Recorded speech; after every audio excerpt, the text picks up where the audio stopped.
an idea is like an asshole. Everyone has one. Okay, ideas don't mean anything. This guy is known as the Indian Warren Buffett. He's billionaire investor Mohnish Pabrai. And last month, I went to his house and asked him to teach me everything he knows about investing. How did you make your money? After taxes, after everything, I got $1 million. And I, for the first time, had money in the bank. Right. That million became worth 13 million. And I said, wow, well done, Mohnish.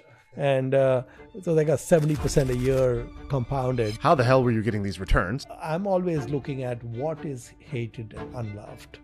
The key to moving the needle is inactivity. I've met and become friends with Charlie Munger and Warren Buffett. Good afternoon, Mr. Buffett, and good afternoon, Mr. Munger. My name is Mohnish Pabrai. How does that happen? It shouldn't happen. When I look at a CEO, I always try to find out, did they run a lemonade stand when they were 12? Right. Because if they didn't run the lemonade stand when they were 12, they're not going to be that great at business at 30. How stupid can you be?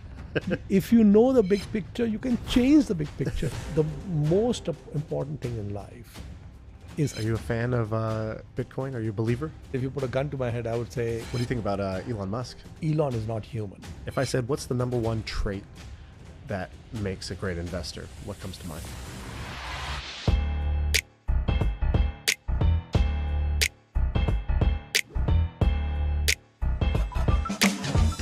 All right, welcome. Good morning. Great to be here, Sean. You are a great investor, but you started as a businessman. I'm a businessman trying to become a great investor. How do those two relate? In our brains, we actually use the exact same part of the brain in both activities. So Warren Buffett has a great quote. He says, I'm a better investor because I'm a businessman, and I'm a better businessman because I'm an investor. And in his case, a lot of people don't know, but Warren had done a lot of different businesses in different areas before he was 17. Starting when he was, I think, 5 or 6 years old. His very first business was buying Cokes from his grandfather's store at a nickel a piece, and then selling them at a dime a piece. Right. And, buy wholesale, sell retail. Yeah. So that was one of his first ones. And one of the things that a lot of people don't understand about the way our brains work is the human brain actually, when we are born, it is the most underdeveloped organ when we're born, because the birth canal is not wide enough. So for the first 5 years of life, the brain is the fastest growing organ that we have as humans. The neuron connections are growing at an exponential rate. From the age of about 11 to about 20, that window is when the brain is set up to specialize. And the neuron connections get cut. So they actually go down quite a bit. But the brain allocates areas to hone in and specialize. So, if you think of someone like Michelangelo or Bill Gates or even Warren Buffett, these guys started specializing at 10 or 11. And if you start writing code at the age of 10 or 11, for example, like Bill Gates did, by the time he was 20, the expertise that he had, someone else starting at 20 would not be able to match him even at 50. So that 10-year window is a very critical window in human development. And unfortunately, our education system doesn't recognize that. And unfortunately, I'm 35, so it's too late. We hope there are some 11-year-olds listening, or we hope when you have kids. Tell your kids, it's not all, the cake's not fully baked yet. So I think the thing with Warren was that I think when he was about 10 or 11 years old, he was running a bunch of very interesting businesses. What was he doing? I've never heard these. So I didn't know this backstory. One first businesses was he used to go to this racetrack in Omaha called Aksarben, which is Nebraska spelled backwards. And he used to publish racing tips called Stable Boy Selections, basically telling you what horses to bet on. And then also what he would do is when all the races had been run, he'd collect all the discarded tickets on the ground, and he'd go home and go through each one carefully to see if some drunk had thrown out a winning ticket. And he'd find a few, but he was too young to go to the window to collect because under 18. So he would give them to his Aunt Alice, who would go and collect for him. Around the age of 14 or 15, he had a very good friend in high school called Don Danley. And Danley was a tinkerer. He was like very mechanically inclined. So one time, I think Warren went to his home and he saw that Don's working on a pinball machine in his garage. And he asked Don what he's doing. He said, I just bought this pinball machine that wasn't working. They gave it away. I paid like $15 for it. And I think I can get it working. And Warren asked him, how much is it going to cost? He said, it's going to cost like $3 in parts and maybe a couple of hours to get it working. And then Warren says, can you find more machines like this which don't work? He said, yeah, there's a lot of machines you can buy, which people don't want them because they don't work, etc. So Don and him formed a company in their minds. They never actually incorporated anything. They called it the Wilson Coin-operated amusement company. And they went to barbershops in DC. And these two boys, nerdy looking 15-year-olds, they went to the barber and said, look, we work for a Mr. Wilson. And Mr. Wilson did not exist as a fictitious character. We work for Mr. Wilson, and Mr. Wilson has asked us to present you with a proposition that we can put a pinball machine in the barbershop, and we'll come by once a week, and whatever coins are in there, we'll split it 50-50 with you. Half for you and half for Mr. Wilson. So the barber said, yeah, put it in the corner, right?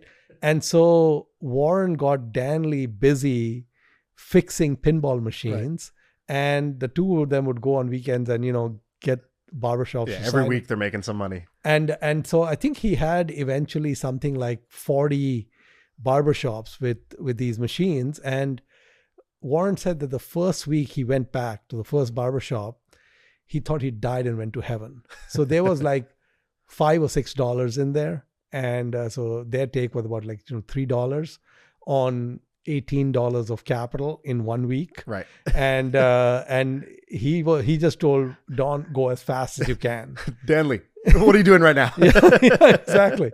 Warren had all these different businesses that he was a senior partner and whoever he was working with was a junior partner. One time, Danley showed him an ad for a Rolls Royce for sale for $300, but it didn't run. It was a old beat up Rolls, and people is giving away like junk, right? And he thought he could fix the Rolls. So they bought the Rolls for $300, maybe another $50 in parts, and Danley had it running. And then they, spruced it up, and they would rent it on weekends for $100 to weddings. And then on the weekdays, the two of them would go to school, the high school, in the Rolls. So what happened is, and Warren didn't know this, but he was specializing and figuring out business in that window of time, the 11 to 20, right? And so by the time he was 18 or 19, I think he went to college when he was 17. By the time he was 17 and went to college, he had $15,000. And he told his dad, I'm going to pay for my college myself. And he also told his dad, I don't need an inheritance. Whatever money there is, you're leaving, leave it to my two sisters. Right. I'm good. And 15,000 back then is a lot, in well, today's dollars, it's about 10 to 1. So 150 yeah, grand. so That's just a 17-year-old. Yeah, think about a 17-year-old with 150K, right? And at that time, college was cheap, you know. And the other thing is that he got interested in investing. His dad was a stockbroker, so he used to go to his dad's office on the weekends. And he says that at the age of 11, he bought his first stock. And he said, I was wasting my time till then, But he didn't really have a philosophy. He didn't have an investing philosophy. At 19, he read The Intelligent Investor by Ben Graham. And that was transformational. And he thought Ben Graham was this guy who, died and passed away. But then he discovered that Ben Graham was teaching at Columbia. He was a professor at Columbia. So when he finished his undergrad, he applied to Columbia to go to business school there, so he could learn directly from Ben Graham, and he joined Columbia's MBA program. Must have been 20 or something. Hey, real quick, as you know, we're big on ideas here. We love bringing new ideas, business ideas, brainstorming ideas for the podcast. Well, a lot of people ask, what do you do with all those ideas? Can we go find them? Is there a list somewhere? The great people at HubSpot have put together a business ideas database. It's totally free. If you just click the link in the description below, you can go download a collection of over 50 plus business ideas that are from the archive, listed out for you, curated. And so what are you waiting for? Go download it. It's free. Check it out. It's in the description below. All right, back to the show. And then, of course, after that, Graham hired him. And isn't there some story where he tells Graham, like, I'll work for you for free, and Ben Graham says, your price is too high? That's correct, yeah. So he still ended up convincing him somehow. So actually, Graham, at that time, Jews were very heavily discriminated against. Right. There was a lot of anti-Semitism on Wall Street. So Ben Graham, who was Jewish, wanted to give the few jobs that he had to Jewish kids and young Jewish people, because there just weren't many opportunities. So he basically told Warren, look, I got to take care of the community. Right. But then Warren went back to Omaha, and about a few months after that, Graham called him and said, if you want to come to New York, I got something for you. And Warren never asked him what the salary was, what the position was. He just took the next train to New York. Wow. With his wife. His experience as a businessman, he was very lucky. It got seared in that window of time. And both Warren and Charlie, they can crack businesses and business models really fast. So when we start a business, we will spend maybe 3 or 4 or 5% of our time on figuring out the strategy. You know, what's going to be the product, service, market, pricing, point, all these, how we're going to make it work, right, and all the different plans, right? And then 97% is all the blocking and tackling to make it happen. Right. It's Dan Lee fixing machines. Yeah, exactly. And so in the case of investing, we use the same brain cells that we use in that 3 to 5% of time. And basically, one of the things that attracted me to investing was that basically that 3% becomes 80%. Because we don't need a Dan Lee. We've got public companies and all of that. Right. And we just have to pick which businesses we want to own partially and which ones we want to ride and so on. And so I think that I always find it strange if I run into investors who haven't been entrepreneurs, because I think they're missing a very key part. Right. And on the other hand, I find that entrepreneurs are very naturally already set up to be great investors if they make a couple of tweaks. But what ends up happening is that we don't see a lot of entrepreneurs becoming investors, and we also don't see we see a lot of investors who haven't built businesses, met payroll, and so both have flaws. So right. if you had the good fortune of having the entrepreneurial experience, then I think looking at the Buffett Munger frameworks, it's a very easy transition. Right. It's probably also easier to go business to investor than investor for a long time than suddenly go try to be an entrepreneur. Well, investor to business, the problem is the window is closed. Right. So you'd be at a disadvantage to start with.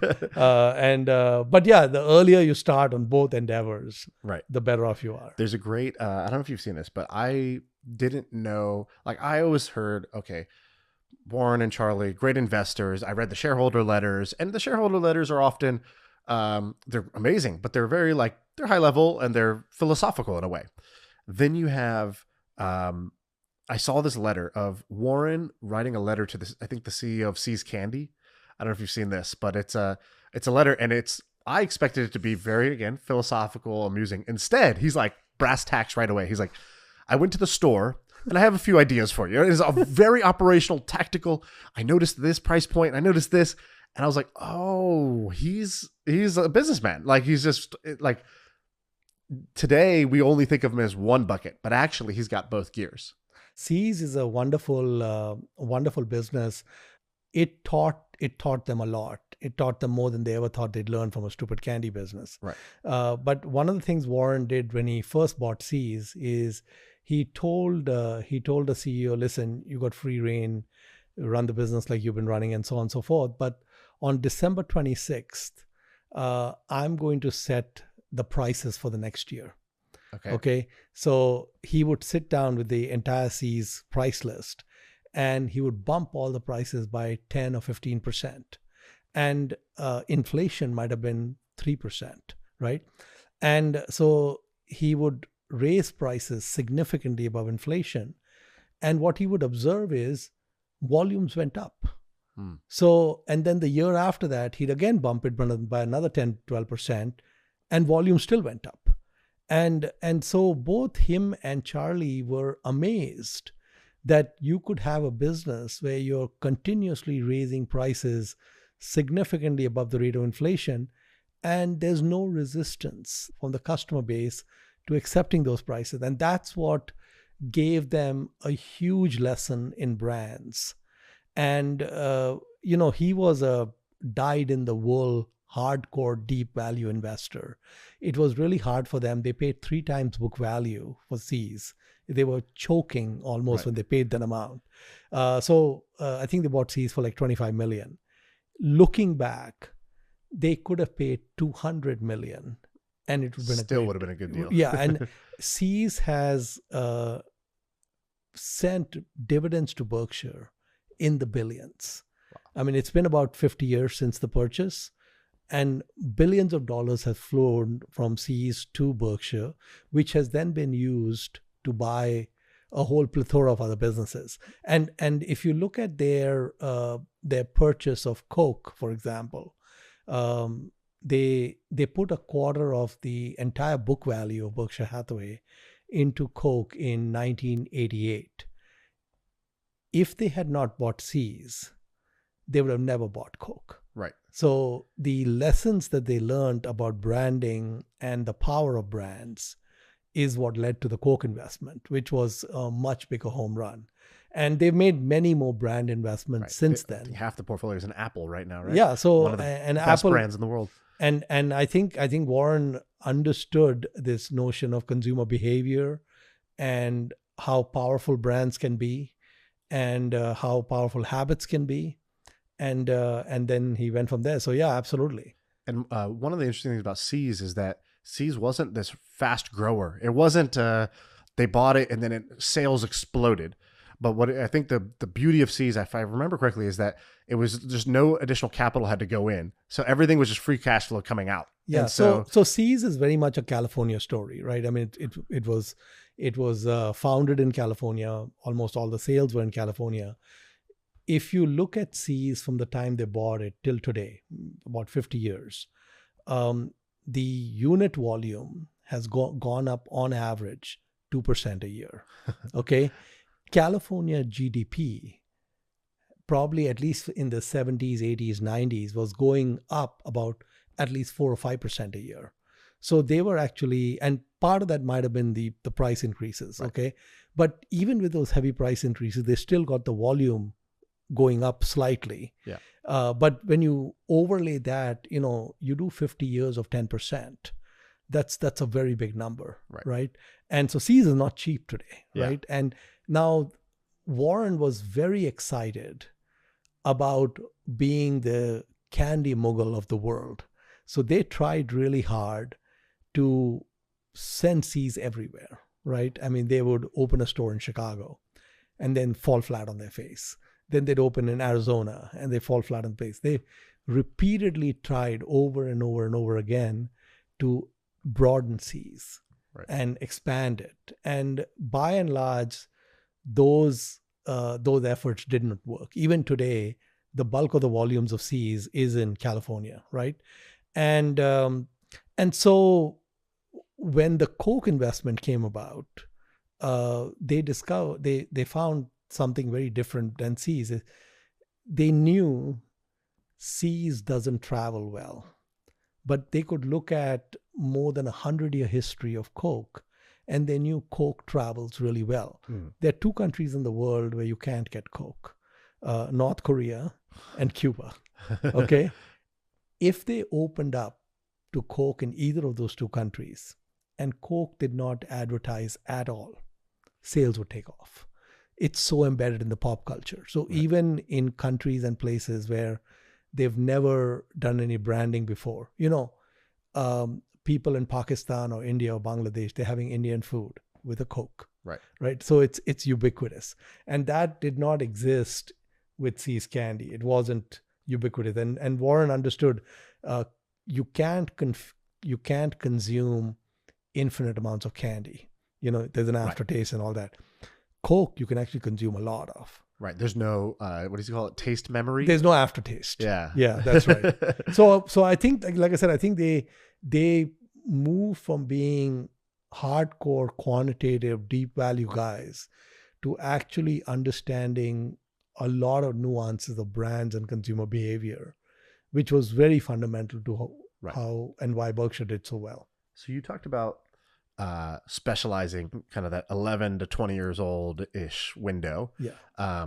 Today, you've done phenomenally well. You manage, I don't know, almost $1 billion or maybe more, who knows, a lot of money and have done incredibly well investing.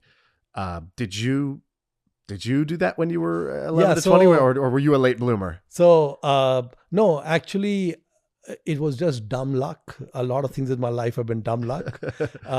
So my dad was a quintessential entrepreneur and he was really good. So, a great entrepreneur, one of the first traits you need is you need to be able to identify offering gaps, some product or service that ought to exist but doesn't, like Starbucks before Starbucks or McDonald's before McDonald's and so on, right? And so my dad was really good at figuring out that, this product should be there, but isn't. And he was really good at identifying these offering gaps. He was also really good at starting businesses from scratch. But his downfall was that he was always very aggressive and he was always over-levered. So when the businesses were going, he was literally taking every last dime of profit coming in and everything that he could borrow and just pounding into the growth as aggressively as possible. And the negative was that when the first headwinds showed up, the businesses had no staying power.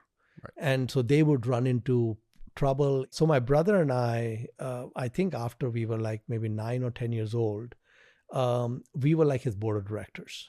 Okay. And I remember like when I'm like 10 or 11 years old, my dad, my brother and me would sit down in the evening and we had to figure out how to make the business survive for one more day.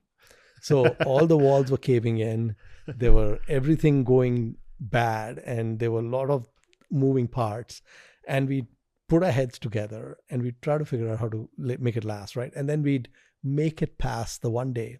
And the next night, the same thing over, right? And so I finished many MBAs before I was by 12, yeah. By 6, and I think at 15 or 16, I don't know why my dad did it, but I'm really grateful he did. He used to take me on sales calls. And, who takes 15-year-old on a sales call? It just doesn't fit, but my dad didn't care. And that was just incredible for me because I was getting to see, I finished high school in Dubai. So I was in Dubai from the age of 16 to actually 19. And in that window of time, my dad had a gold jewelry business. And so I used to go with him to these, he was manufacturing gold jewelry and, selling it to these retail merchants, right? And so he's going into cold calling, right? And I'm observing him going into a jewelry store. He doesn't know them. Were you a silent shadow or did you have a role? No, I was very silent. Okay. But I was soaking it in. And sometimes when he was traveling, my brother and I would run the business. So they were like all these goldsmiths and all that. And we'd manage giving them the gold and taking the jewelry and all that. So basically, I didn't realize it then. But when I went to college, I studied engineering. And then I joined a telecom networking company as a R&D engineer. And when we were working on these products, I'd ask my boss, so what are we going to sell this for? And who's the customer? And what are you going to make on it? And my boss would tell me, those are all questions for marketing and sales. We don't need to care about that. Just design the product. Right. He didn't know the answers. Yeah. And That's the poker tell. he didn't know the answers. He didn't care. Right. And I found that all the people I worked with, the engineers, didn't care. I said, how stupid can you be? You don't have the big picture. The big picture is interesting and exciting. If you know the big picture, you can change the big picture, right? And so what I did after 2.5 years with the nerds is I switched to international marketing. And that was such a breath of fresh air. It was just so great. And my learning again skyrocketed. And I had a big advantage because I had a very strong engineering background. But I also had all the background from my teen years. And so what I found is that I was able to connect with customers and figure out kind of what they wanted and how to really get the order much better than guys 20 years more experienced than me, because they hadn't had all these experiences and they didn't think like an entrepreneur, right? It was just a small subset. And later in life, when I heard about Buffett for the first time, I found a lot of commonality, right? I mean, he had a very different experience in the sense that he was his own entrepreneur. Right. But one of the things that's really important is that when I look at a CEO, I always try to find out, did they run a lemonade stand when they were 12? Right. Because if they didn't run the lemonade stand when they were 12, they're not going to be that great at business at 30. Okay? The little itty bitty lemonade stand has a lot of lessons. Right. And so I think when we have kids, I think it's really important in that window. They don't need to run lemonade stands, but they really need to be doing what's going to be their calling. Right. And I think that's what the biggest responsibility of parents is. They need to expose them to more of what they think their passion is. I've done like maybe 500 plus episodes now of this, and the podcast is named My First Million because when we first started, I would just say I was fascinated by the many different ways people became millionaires. I thought it's cool to hear the stories. So that's how the podcast started. And along the way, I noticed 3 common things of what you were doing in your teens. Because I used to ask this question. I was like, you're amazing now. If I met you when you were 14, what were you doing? And would I have known that you were going to go on to do interesting things? And most people are very humble. They're like, oh, you wouldn't have known. But then when I say, what were you doing? It's always something that no other 13 or 14-year-old is doing. It's like, oh yeah, I used to go to the shop and I found these CDs, Rosetta Stone that I could go sell for 3x on eBay. And I made an eBay account, or I started buying shoes and flipping them. So it was always like eBay flipping or sneaker flipping is like a super common one. Another one was competitive video games, because a lot of the strategy, communication, collaboration, just extreme competitiveness gets built in there. And there's a couple others, but another one is like a Mormon mission. So Mormons who go and have to sell, Jesus to a bunch of people, get rejected 1,000 times in 2 years. They become incredible salespeople. And so you see these backgrounds where, you were kind of forged at an early age to do this. Well, we have a common friend, Sai Balki, right? Yep. And you interviewed him for your podcast. And Said was an entrepreneur at the age of 8 or 9, maybe even earlier than that. Right. He was selling greeting cards. He was making and selling on street corners. Right. And then by the time he was 11 or 12, I think he was writing code and make a website, and went from there. Right. Yeah. How did you make your money? Give me the highlights of your progression in terms of your own ability to generate money and then start to invest it. I actually never, ever wanted to be an entrepreneur. I never wanted to start a business because I had seen so much turmoil, trauma in my childhood, right? And I remember I was like 24 or 25 years old, and my dad was visiting me. I was living in Chicago, and he tells me it's time to quit and start your own business. And so I said, have you forgotten? Have you forgotten my childhood? And, all the ups and downs. So my dad just said, that's what makes life great. Right. But he said, look, the company you're in, the business I work for had 2,000 people. He said, you're such a tiny cog in such a big wheel. You could drop dead tomorrow. they won't even miss you. Okay, you don't matter. And what you really want to be doing is figure out something where there's an offering gap and go for it, right? And I was actually getting a little bit frustrated at work because the company had been growing. It was getting more and more bureaucratic. And so I actually started to think about what might be possible. And I didn't have any money. Basically I was 24, 25. So what I did is I came up with some IT services offerings that I thought would be pretty unique, because at that time client server computing was just getting going, early 90s. And so I had about $30,000 in my 401k. And I said, okay, we'll worry about retirement later and we'll pay the penalty. I pulled that out. Nice. And I applied for every credit card I could get my hands on. And so I had 70,000 available to me in different credit limits in credit cards. And so I said, okay, we've got up to 100,000 that we can play with. And the third thing that I did is I basically did both. I was going to my job, and I had started my company at the same time, because basically what I would do is from 6 to 9 in the morning, I'd work on my business. Right. And then from 6 p.m. till midnight, I work on my business again, and weekends. Right. But somebody was paying the rent. I still had a paycheck and all that. And I said, okay, once we have enough revenue, clients, profit, I can quit. Right. And I always tell people that basically, if you think about it, there's 168 hours in a week.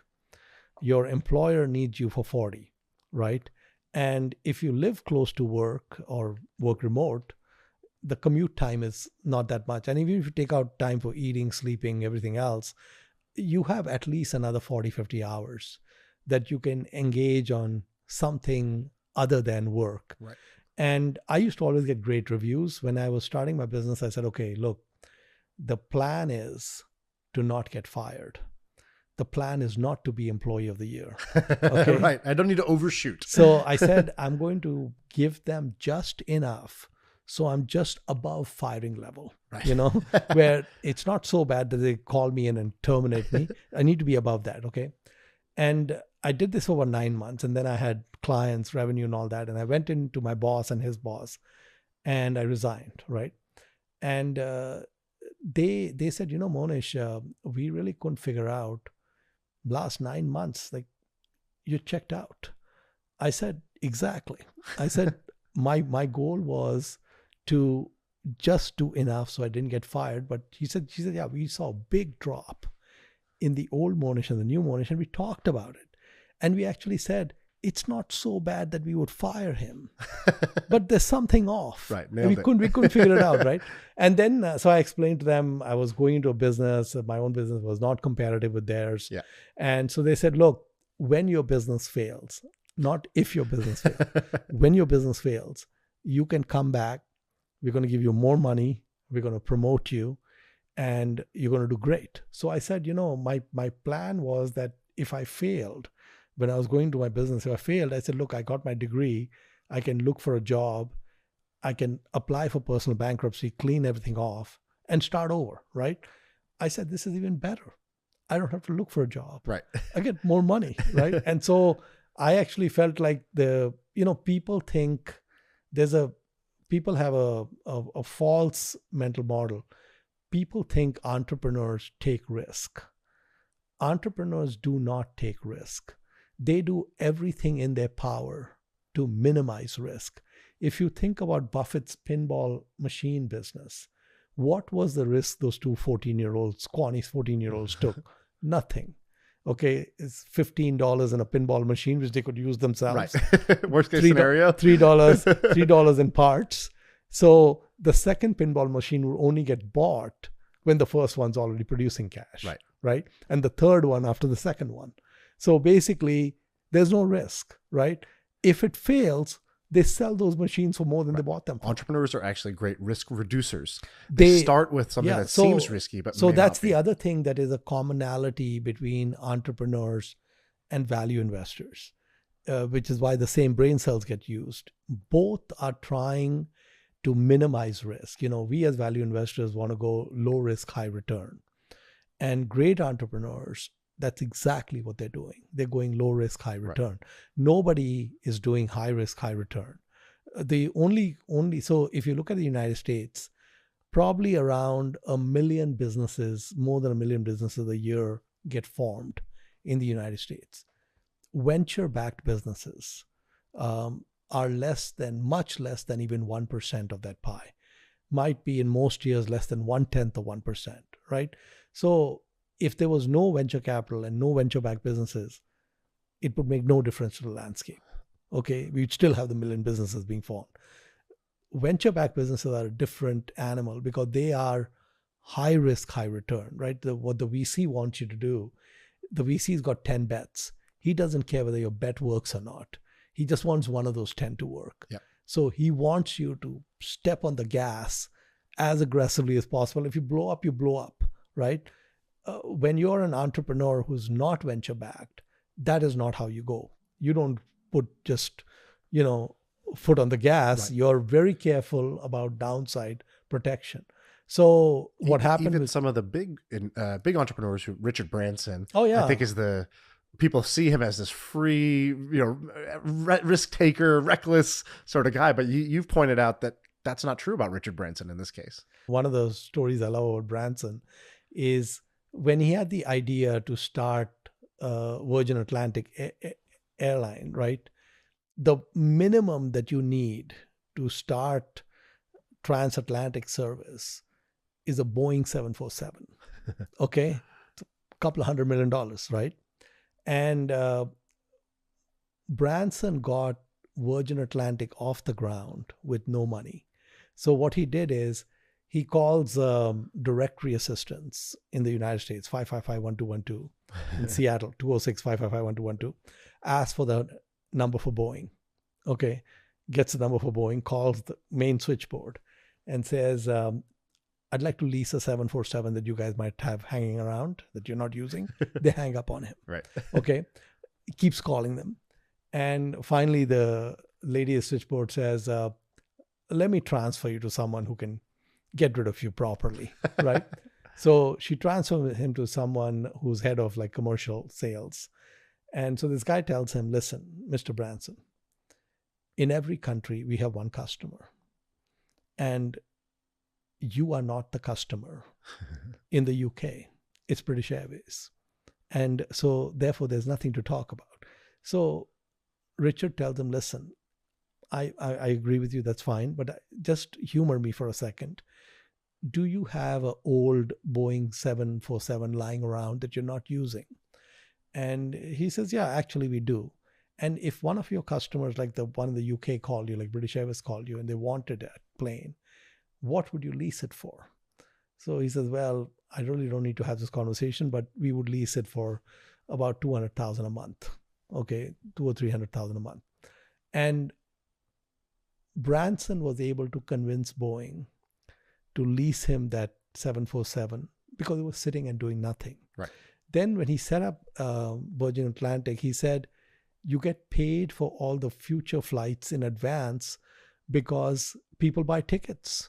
So the plane's going to fly in April. People already bought tickets in February. Right. So you say, I got cash coming in 2 months, 3 months before the plane's going to fly. And I'm going to pay for the fuel 30 days after that plane lands. Okay. So he had negative working capital, and the lease payment is also in arrears, right? Right. So basically he was able to get Virgin Atlantic off the ground with zero equity, right?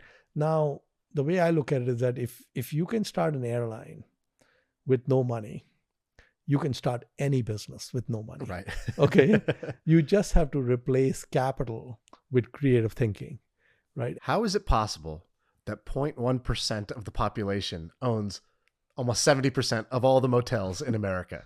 I think this is an incredible story. Can you explain how is that possible? In the early 70s, a dictator came to power in Uganda, Idi Amin. And Idi Amin noticed that in Uganda, most of the businesses were controlled by East Asians, Indians, Patels.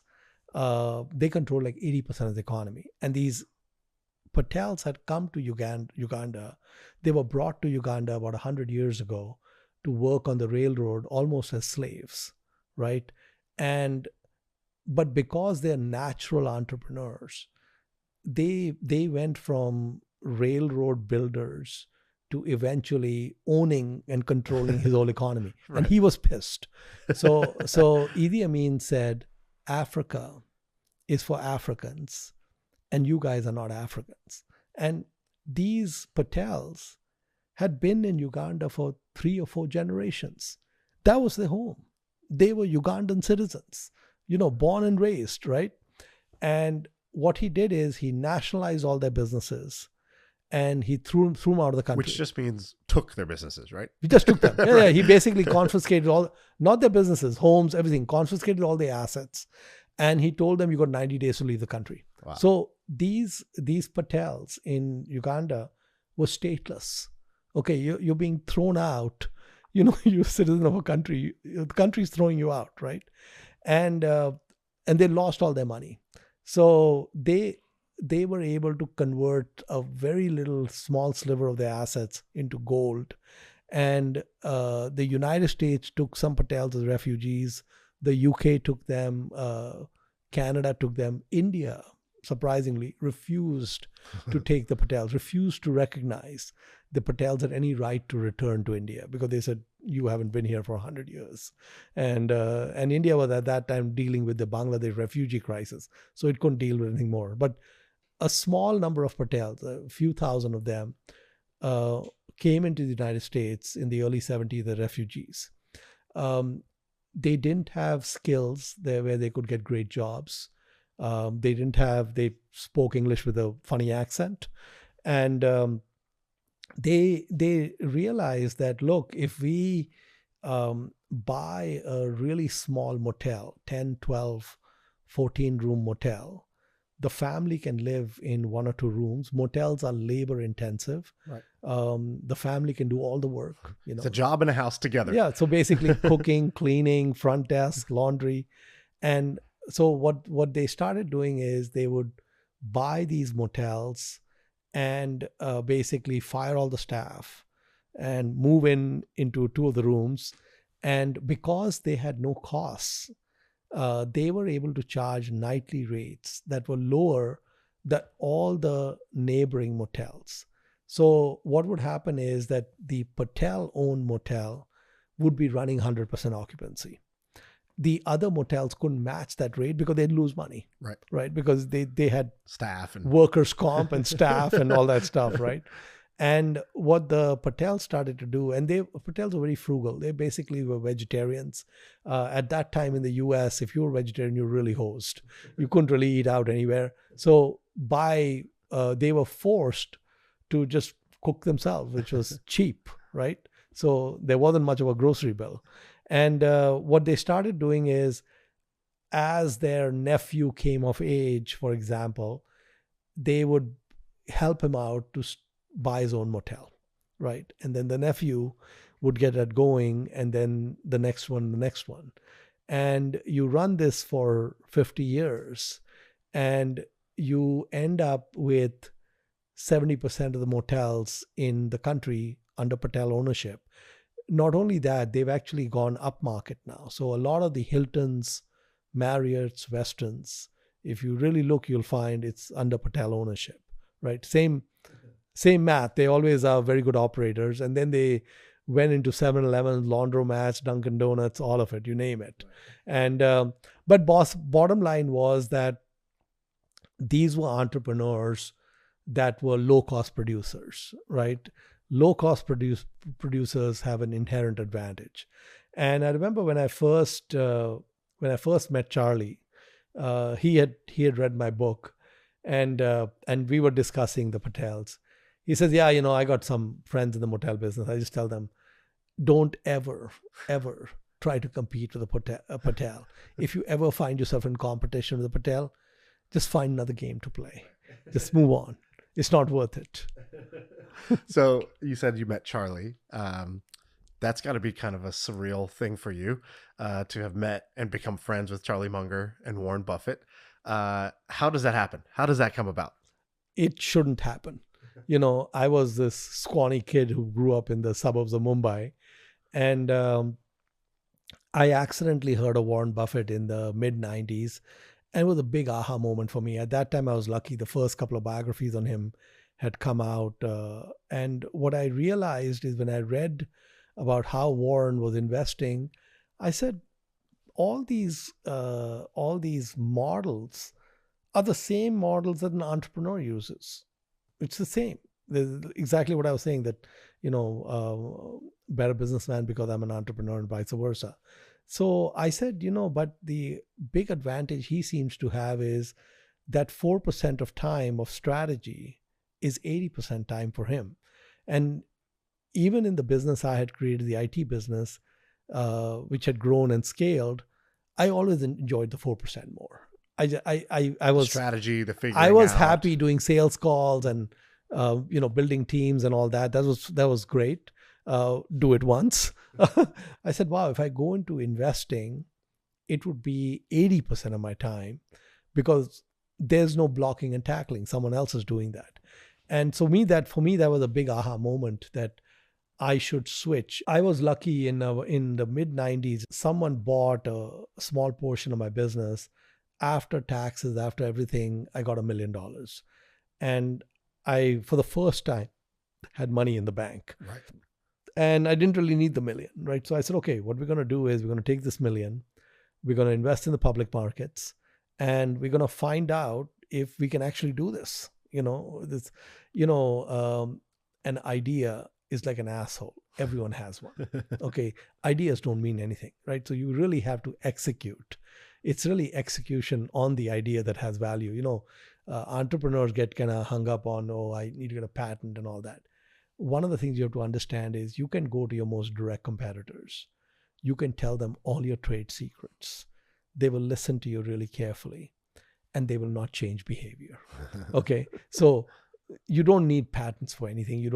The ideas don't mean anything. It's really the execution. And so basically I said, okay, let's take the million, let's start investing it. Let's figure out what happens. And I was surprised we did really well. I think that from like 95 to 2000, a 5-year period, that million became about 13 million. And I said, wow, well done, Mohnish. And so they got 70% a year compounded. Yeah. And so I was doing investing part-time while I was running my IT business. I was much more interested in the investing side, losing interest on the business side till that point when in 1999, I didn't even feel like going into work. I said, I just want to just focus on investing. And so I made a couple of big changes then. I looked for and found a CEO to run my company. And basically 13, 14 million I felt was enough to retire, do nothing. I could do investing full time, right? And so my plan was, okay, someone can run the business, whatever's value is there is there, it doesn't matter. I can go off and just now do investing full time. And I had a few friends who had basically, I used to just give them stock tips. In the mid 90s, I'd find some company and make the investment. After that, I didn't care who bought the stock, right? I mean, I already bought it, right? And so I tell my friends, hey, I found this company. You ought to see if you want to take a flyer on it and buy it and so on. And they did really well on the stock tips, right? But, some guys worth like 5 million. They would put 10,000 into what I told them. Right. And they would triple their money. Wouldn't make any difference, right? So a bunch of these friends came to me and said, look, we don't like this randomness of these stock tips. We don't see you sometimes and you may have sold. We don't know. We want you to manage some money for us. And so they were proposing giving me $100,000 each and it would be $1 million in all, right? And I said, okay, I'll do it. I thought of it as a hobby. I didn't even think of it as a fund, but I want to do it in a format that works for me. So I love the Buffett partnerships where he didn't charge management fees. he only charged performance fees. So what's a normal structure, and then what did Warren do? So a normal hedge fund would be a 2 and 20 structure. They would take 2% of assets as a management fee for breathing Every year. Yeah. And then 20% of the profits, right? So if a hedge fund, for example, let's say has $1 billion under management, right? The general partners would take $20 million a year For breathing. And then if it went up 10%, so they would make 100 million, for example, on the billion, they'd take another 20 million on that. Right. So basically what would happen is the investor who put up the money on a 10% return gets a 6% return, right? Below the S&P, Right. right? Because of all these frictional costs. So Buffett had run his partnership by saying that there's no management fee. The first 6% returns go to you. And above that, I'll take 1/4 and you take 3/4. So in the same situation, if the fund is up 10%, in Buffett's case, the first 60 million goes to the investors and the remaining 40 million is split. So it becomes 10 million to him and 30 million to the investors, right? So it's a half the fee basically. Right. And you're paying for performance. Right. If he's not up that much, you don't pay anything. So I like that structure. And so I told them I want to set up a fund.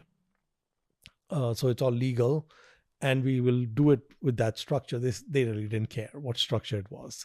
And so Pabrai Funds really started in 99 as a hobby with me and my buddies. And I had 13 million on the side, which was my main focus. And I said, yeah, there's another million here. It's okay. If I find something, I can buy for both. Right. It makes no difference, right? And about a year after that, there was about 2.5 million. We were up like 70% the first year. And some more money had come in. And I said, why do I treat the fund like a stepchild?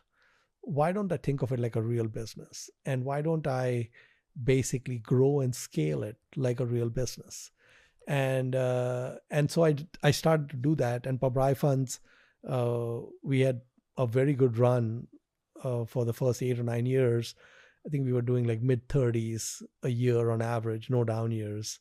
And the assets grew. We were at about, I think in 2007, we were at about 600 million in assets under management. And I had made a lot of money, the fees and the compounding Right. and all of that. So in like a 10-year period, you turned the $1 million of managed money into about 600 million of assets under management, including new money coming in. It wasn't just organic, but the original money had almost tripled. Right. Tripled or quadrupled in that period. I had asked you yesterday when we were hanging out, I said, there's really 2 questions when you hear this story. Number one, how the hell were you getting these returns? So what did you know about investment? What was that part? But the second part is, what'd you do on the fundraising side? How'd you get so much more money to come through the door? And you had a great line about that, about how you get more money to come through the door. Because you didn't strike me as a guy who wanted to be out there fundraising and knocking on doors and trying to raise funds. So how does it happen? Buffett has a great quote. He says that if you are in a rowboat in the middle of the Atlantic, they will swim to you in shark-infested waters to invest with you if you have beaten the market, right? They will find you. He says you could be a leper and they will invest with you. That's what happened. And also, one of the things that was very difficult for me was that the SEC has a lot of rules and laws around hedge funds. One of those is you cannot solicit the general public. Right. So when I was running my IT business, I could call on any CIO and say, hey, would you like to use our services, etc. I could literally call anyone out of the phone book. When you're running a fund, you can't just get a list of dentists in North Carolina and pound them. That's not legal. You can't do that. So the SEC said you can only talk to people you know. Okay. I said, the people I know, I'm going to run out of my Rolodex in like 5 minutes. There's very few people I know.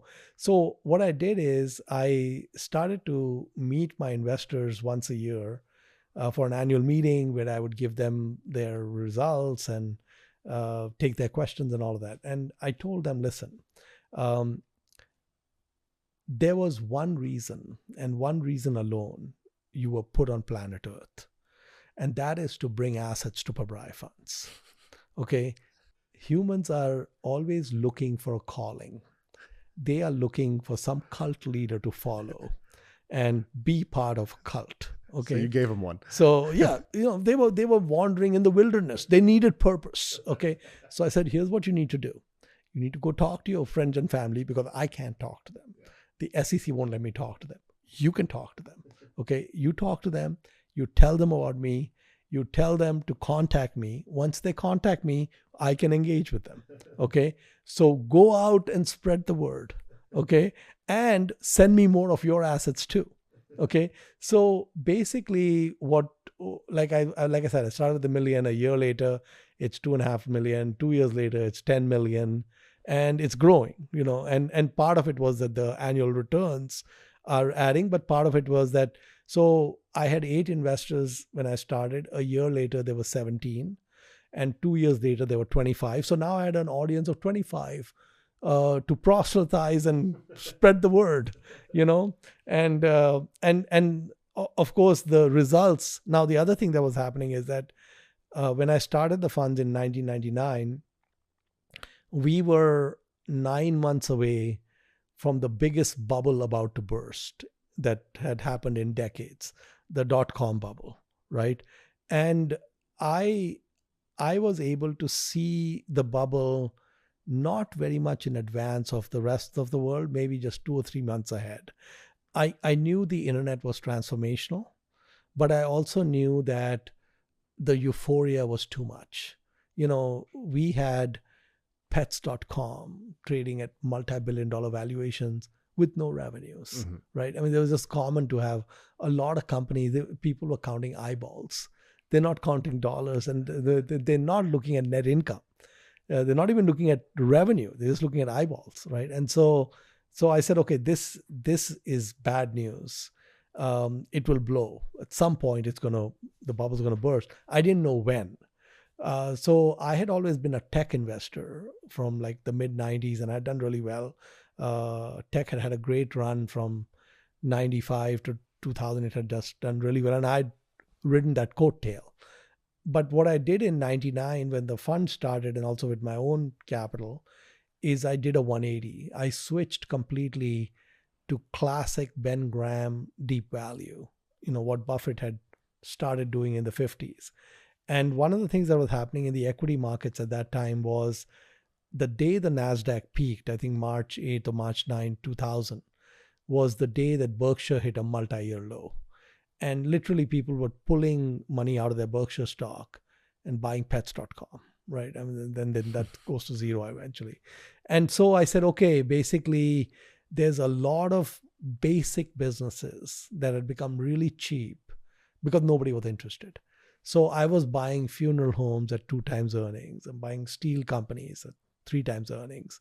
And so a lot of basic businesses, which are very predictable and doing well, trading really cheap. Right. And so Pabrai Funds did really well. In fact, the NASDAQ imploded. Basically, it hit 5,000 in March 2000. By the time it bottomed out the next 2 or 3 years, it was at 1,200. A 75% drop, and the Dow and the S&P didn't go down as much, but they also went down a lot. And so it was a traumatic period for investors. It was a great period for me. And so it was very easy for me to talk to my investors because I was the only guy making money for them. Okay. If they had like 5 accounts, they just moved it all to me because everything else was going down. Everything else is red.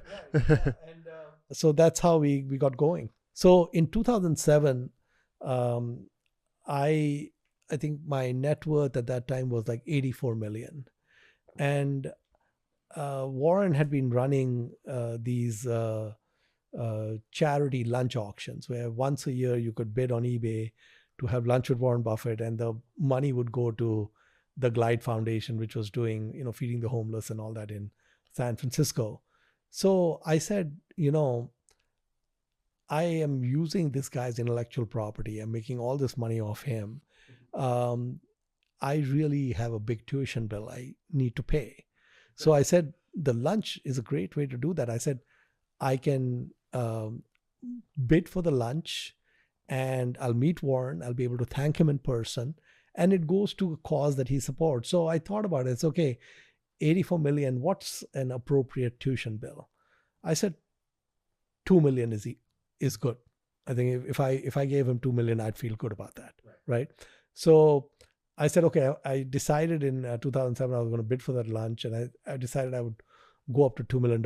And you can bring up to 7 other people to that lunch. So I was going to take my family, but there still were a couple of seats empty. So I contacted my friend Guy Spear. He lives in Zurich. I said, hey, Guy, I'm going to bid on this lunch, blah, blah, blah. And I said, do you want to come in with me? And I said, if you and your wife want to join us, because there'll be 4 of us and 2 of you, you can pay 1/3. And I'm willing to go up to 2 million. So Guy says, well, that's too rich for me. I can't pay 1/3 of 2 million. He says, I'm good for $250,000. So I said, okay, whatever the bid ends up at, you're capped at $250,000, right? And so I bid for it. It settled at $650,000, much less than what I was willing to pay. And then 1/3 of that got paid by Guy. And so my only agenda in meeting Warren was to just say, thank you, Warren. Right. I didn't have, and I, of course, I was a big fanboy. Yeah. And, meeting him and all that. Warren's agenda when he has these lunches is really different. His agenda is he wants the people who won that lunch to feel like they got a great bargain. So he would take all our, what I would call our lemon questions and turn them into lemonade. So he's always, is exactly what he does in the Berkshire meetings, is he's a great teacher.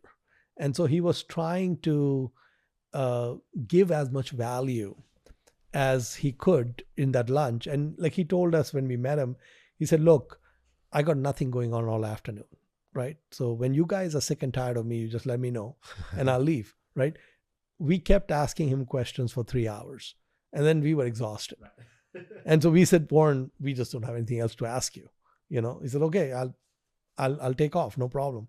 And in that lunch, I told him, I said, look, Warren, my wife then, Harina, I said, she's a huge fan of yours, but her true love in life is Charlie. Okay.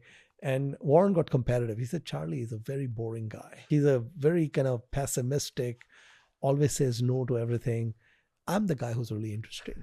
So he said, what I'm going to do is, you guys live in California, in LA, I'm going to set you guys up to meet Charlie for lunch. And then when you meet him for lunch, you're going to find that he's useless and I'm the guy. So I thought he was joking about that, right? And 2 days later, I got an email from his assistant to Charlie's assistant copying us, basically saying, hey, I met this wonderful couple in California and they seem to think you're more interesting. I think they just don't understand.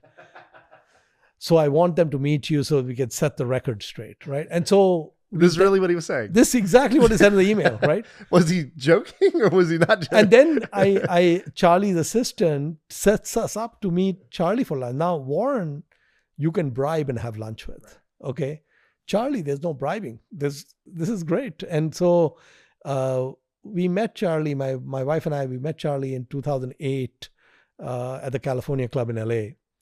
And I actually found that lunch a lot better than the Buffett lunch. Okay, it was great because I think Charlie is just so direct, and I never expected these lunches or any of this to lead to anything. It's just a one and done, but it led to a friendship with Charlie. He started asking us to come to his place for dinner, and I would meet him like 4 or 5 times a year for dinner. And then we started playing bridge together. Usually on Fridays, he would play bridge at the LA Country Club. I'd meet him about once a month or something to play bridge.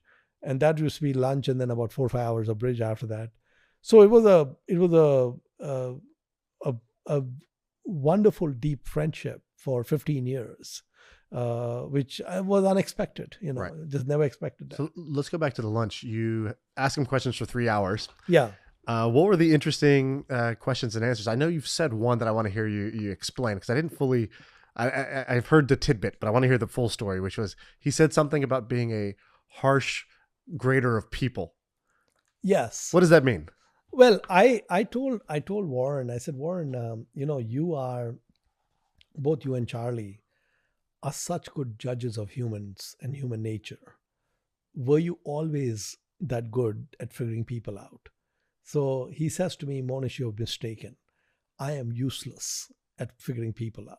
He said, if you put me in a cocktail party with 100 people and you gave me 5 or 10 minutes to meet each person, uh, I could tell you 3 or 4 people are exceptional.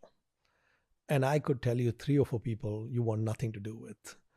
And the remaining 92, I would have no opinion on because not enough time to figure them out. So, but he also said that, look, what you do in life is those 3 or 4 people who are exceptional, you bring them into your inner circle. And obviously, the 3 or 4 people who are, not the great humans, you're not going to have anything to do with them. But the third thing you do is you treat the 92 just like the useless humans, and you exclude. So he says, be a harsh grader. So he says that when you have friendships and when you have people you work with, your peers and all that, he says there's a gravitational pull.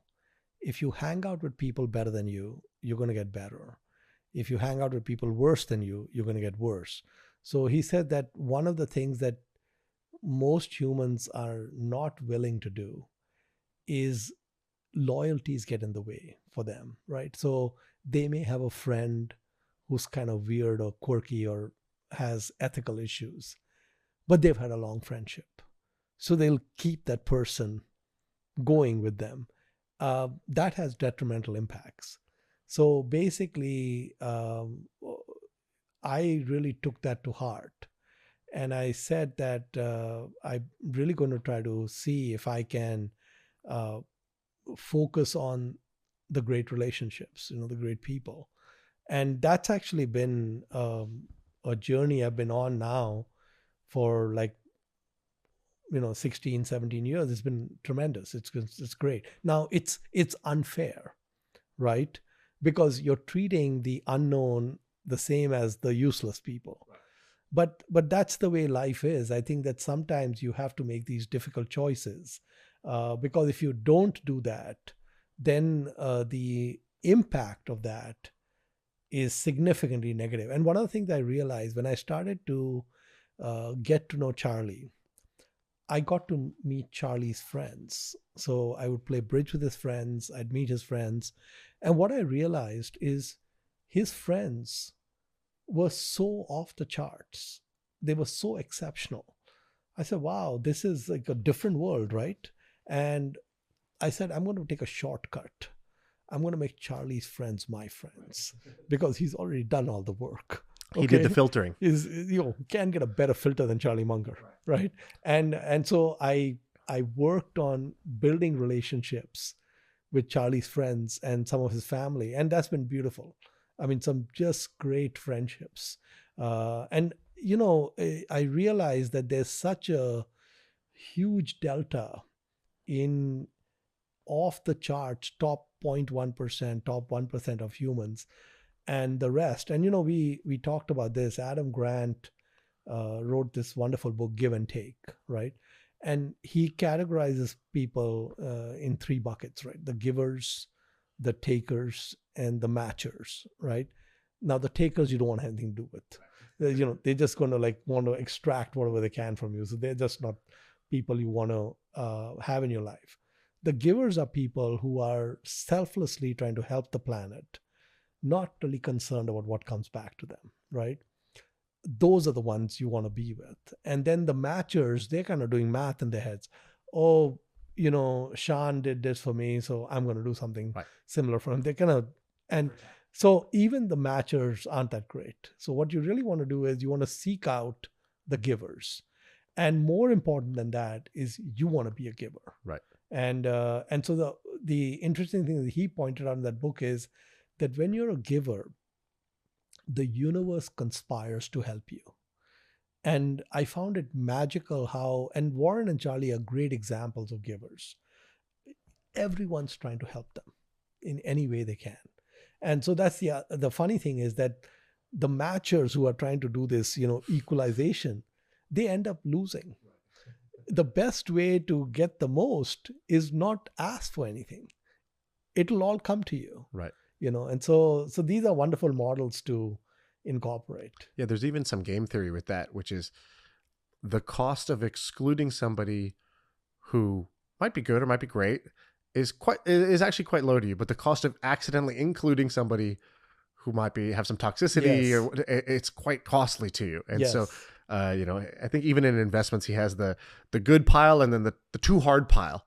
Warren has a lot of baseball analogies. He says that in investing, there are no called strikes, right? So in baseball, you're at the pitch, 3 strikes, you're out, right? He says, I can let 1,000 balls go by, 1,000 stocks go by and not swing. Right. Right. I only need to swing when 8 moons line up. Right. And so The fat pitch, right? the fat pitch, right? And so the thing is that we live in a world with infinite humans. If there are infinite humans, it also implies that there are infinite number of good humans. So basically, excluding a good human from your circle because you can't figure them out, there's no penalty for that. Right. Because there's an infinite supply. Right. Just to put it Just wait bluntly. wait for the In fat mathematical way, Right. mathematically. But when you bring in a substandard person, there's so many drains. It's just negative. I want to hit you with some of your big investing philosophies and give me the kind of the punchy version of like, what does the phrase mean and how you use it. So let's do one. Heads I win, tails I don't lose much. Well, I mean, I think this is classically comes from the Patels, right? It's the Dhando philosophy. Yeah. But this is how we want to do all our bets with people, with stocks, with everything. Asymmetric. And, basically where we always want to look for things where the odds are so heavily in our favor. And so in investing, we do get these anomalies where you take low What's risk. one that you've benefited from, or what's an example in your portfolio or your career investing where you felt like you recognize asymmetric upside, your downside was capped, but your upside was high? Well, I mean, I think that if I look at my first business, for example, right?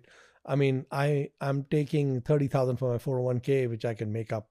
And at that time, the credit card laws were very different, where if you declared personal bankruptcy, you got a clean slate, and actually didn't affect your credit because you couldn't file again for 7 more years. So everyone would give you money after you filed. Okay, so actually they've changed the laws now. But at that time, what I realized that starting a business has high rates of failure, right? And so I said, how do I minimize the risk on that? And this is what all entrepreneurs do. And I said, okay, so basically, if this thing blows up, which there's some probability that could happen, I got my job already. They want to take me back, and I clean up the slate, and I'd also de-risked it because the company was already cash flow positive by the time I quit my job, right? And so there was already a pipeline and such. And so repeatedly, what I've found is even in investing, I mean, I'll give you an example. Like, for example, I think in 2003 or 2004, there was a steel company in Canada, IPSCO. And I noticed that they were trading for 3 times earnings, right? And the stock was at $45. They had $15 a share of cash on their balance sheet. They had no debt. And they had contracts over the next couple of years where they had said our earnings for the next 2 years are going to be $15 a share each year. Given because these were not forecasts, these were hard contracts, right? So I said, okay, so the stock's at 45. If I just buy the stock and hold it for 2 years, I got $45 cash in the company. Now it was cyclical business. 3rd year could be 0, could be negative. But I said, I own all the plant, equipment, everything for free, right? So I made the investment. I put 10% of assets into IPSCO. And I said, all I want to do is I want to see what Mr. Market does with this stock in 2 years. Just going to hang out and see what happens. So we make the investment, and then a year later, the company announces that we're going to have one more year of $15. Okay. So now you're going to have 60 versus 45, right?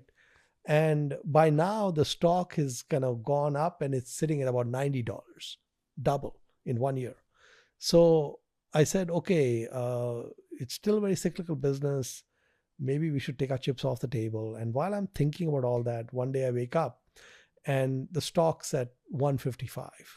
Some Swedish company came and offered 160 to buy them. 5 minutes later, I sold the company and moved on, right? So what I'm saying is that that's what we're looking for, right? And in the equity markets, because these are auction-driven markets, when you look in areas which are hated and unloved, you will find these anomalies. Last year, for example, I spent about 7 or 8 months studying the coal industry. 4-letter word, hated and unloved, more than anything else. I mean, a lot of endowments and funds are not even allowed to invest in the coal industry. There's so much hatred for it. So you got excited. The math was like this. If there's a business that is going to exist for 50 years, on average, it's going to produce $1 billion a year in cash flow that's going to be distributed to shareholders, available to buy for less than $2 billion. Where do I sign? Okay, that was the coal industry. Okay, and so it's like you in auction-driven markets, you repeatedly run into these things where things, there's companies emerging from bankruptcy, there's things that people just don't like, there's different reasons why things get mispriced. Right. You talked about private markets versus public auctions and why you think public auctions present more of these dislocations, more of these opportunities. Well, I think that, let me put it this way. Let's say this home of mine was a publicly traded company, okay, listed on the NYSE, right? Every day its price would change, right? It would be wiggling here and there. And if I look at the average public company on the New York Stock Exchange, the 12-month range of the stock might be 70 to 140 in 12 months. If I just throw a dart at any company in the New York Stock Exchange and I just look at the 52-week range on that stock price, it's going to be 60 to 100, 70 to 130.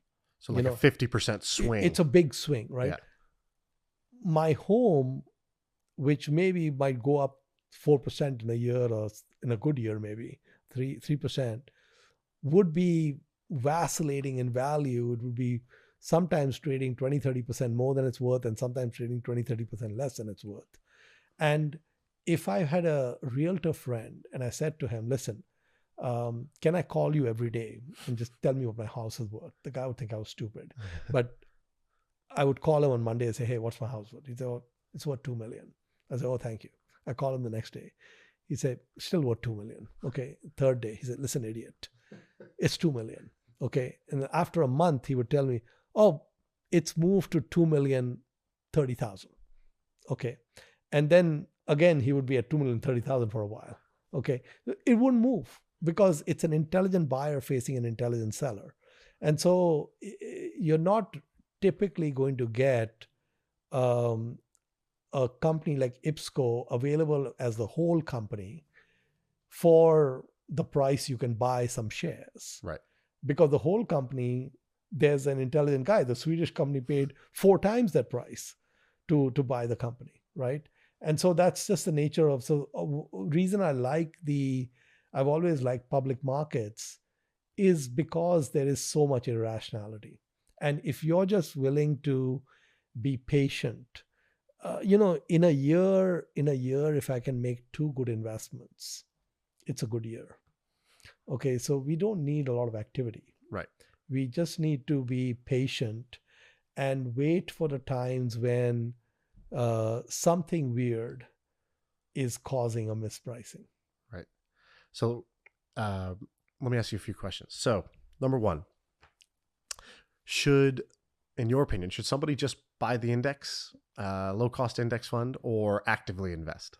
The index is a really good way to go. The index is too dumb to know that it owns NVIDIA. And it's even more dumb. It's even more dumb that it'll never sell NVIDIA. Okay. Or it's owned Apple the last 10 years and never sold it, for example. So I would say for the overwhelming majority of humans, probably more than 99% of humans, you're best off just buying an index. And I think that the US equity markets and the US financial services industry is so efficient that the frictional costs for owning an index through an ETF is, single digit basis points, less than 1/10 of 1%, less than 0.05% or 1% or so on. So it's very small. And so I think it's very smart to go with indexing. Mm-hmm. Absolutely. Yeah, for the vast majority of people. Yeah, for almost everyone. And for who shouldn't do that? Well, if you have the talent and the patience to figure out what a business is worth, and then have the ability to buy those businesses well below what they're worth and patiently hold them, those sliver of humans that can do that would be better off just doing it that way. Right. If I said, what's the number one trait that makes a great investor, what comes to mind? Patience. If you are a guy who loves to watch paint dry, you paint a wall and just sit there and watch it dry, you will do very well. Did you ever watch Seinfeld? Some episodes, not religiously. So the thing is that Elaine is on a flight with her boyfriend. Okay, I forget the name of the boyfriend, and I think if you pull up Google, you can probably find this clip. The boyfriend is just staring at the seat back in front of him. Okay, and so Elaine says to him, "Would you like something to read?" He keeps looking at the seat back and says, "No." Do you want to talk about something? And he says, no. He just doing nothing. He's just looking at the seat back in front of him, right? By the end of the flight, she's broken up with him. Yeah. He would have made a great investor. That's what you need. If you can be happy, or like, Pascal had a great quote. He says that all man's miseries stem from his inability to sit quietly in a room alone and do nothing. Right.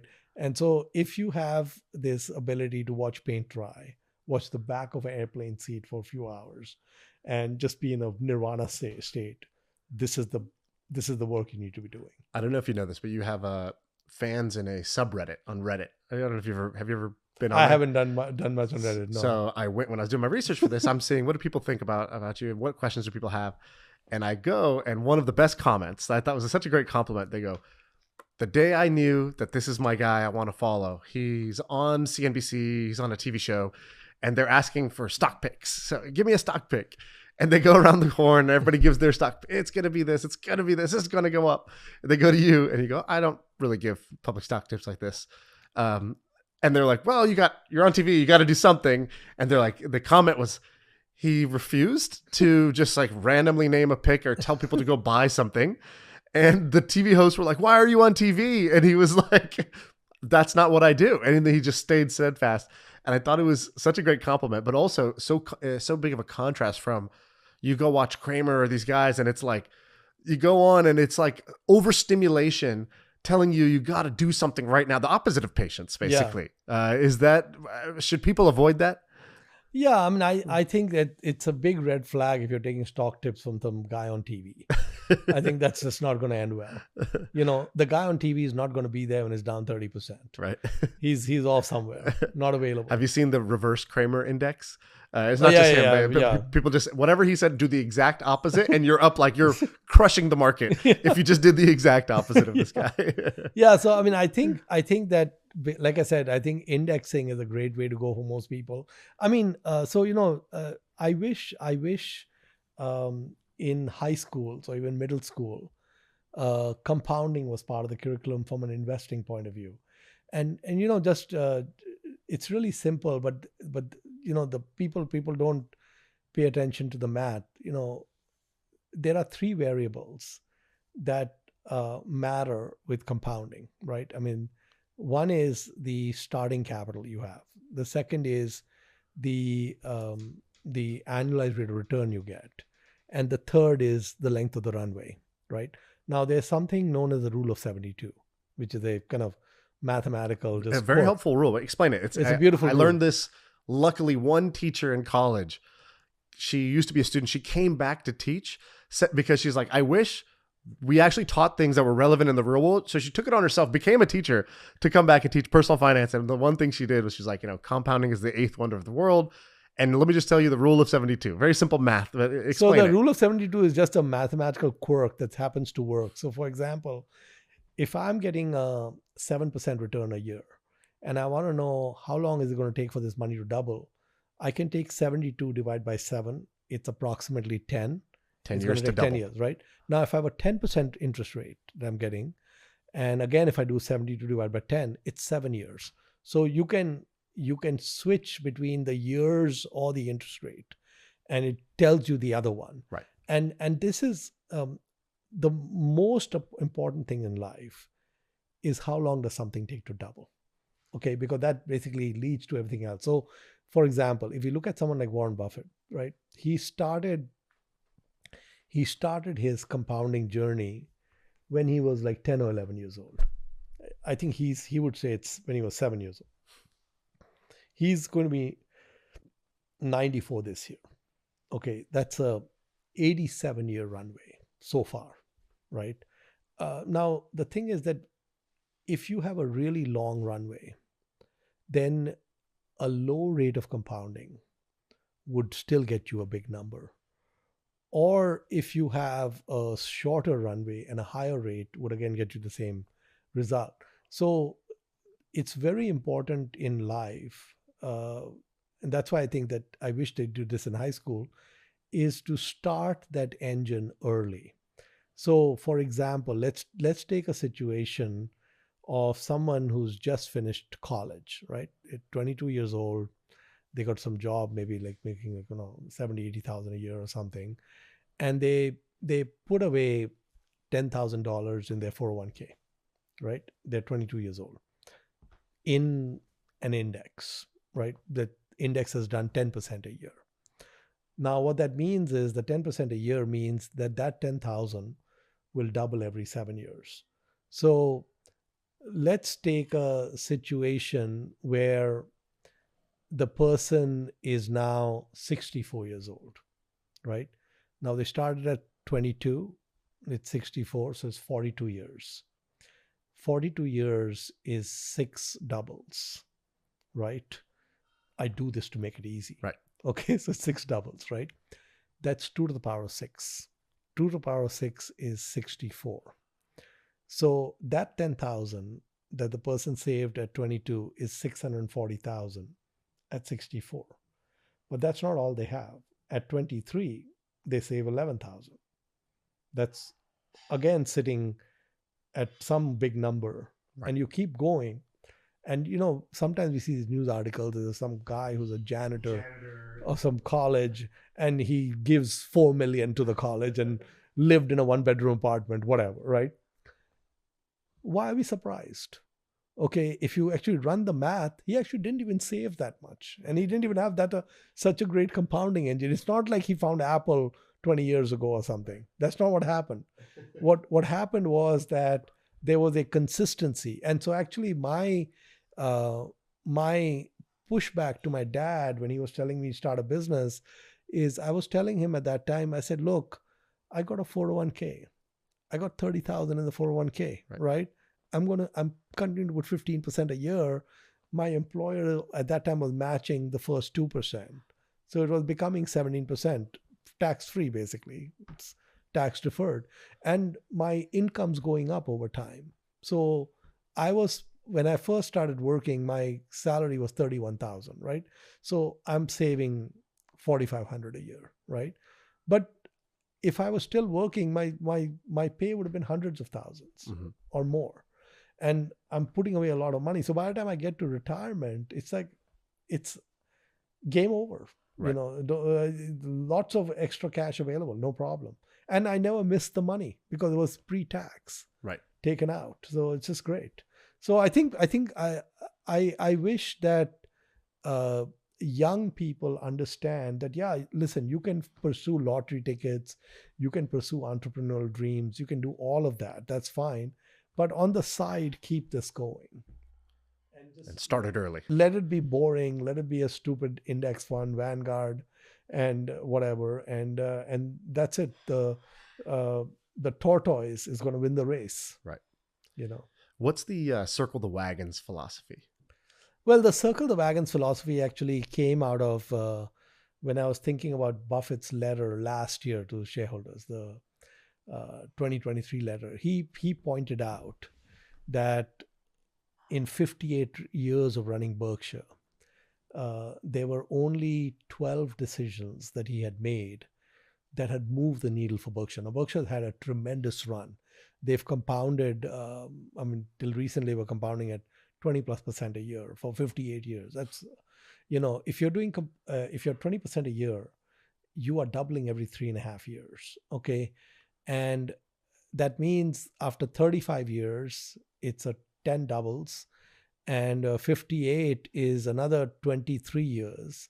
So you've got another, six doubles. So 16 doubles. 2 to the power 16. Now, the way to do 2 to the power 16 is 2 to the power 10 times 2 to the power 6. 2 to the power 10, round numbers 1,000. It's 1,000x, right? And 2 to the power 6 is 64. It's 64,000 times what you started with. Okay. If you started with $100, it's 6.4 million. Okay. $100 to 6.4 million. Okay. So he's saying, I would calculate in the last 58 years, Buffett's made 300 or 400, at least 400 different investment decisions. He's saying 12 are the ones that mattered, right?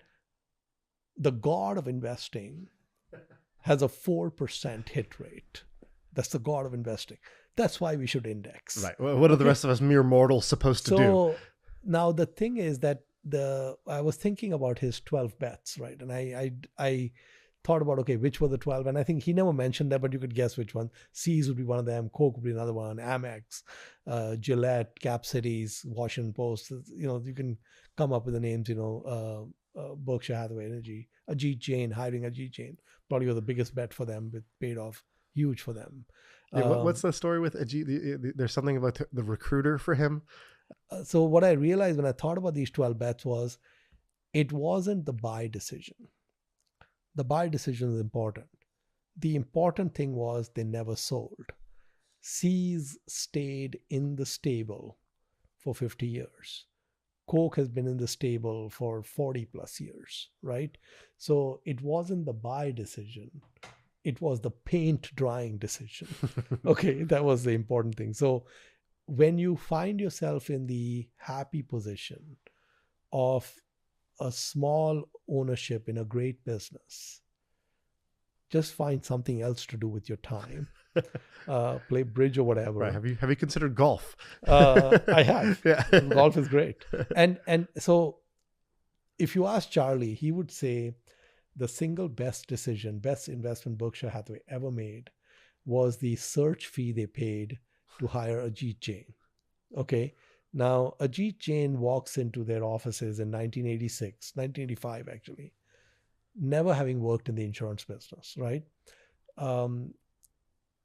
From scratch, without them putting up venture capital or anything, the business he's created for them today probably has a value north of 100 billion. Okay. I mean, it just gets lost in Berkshire because Berkshire is so big.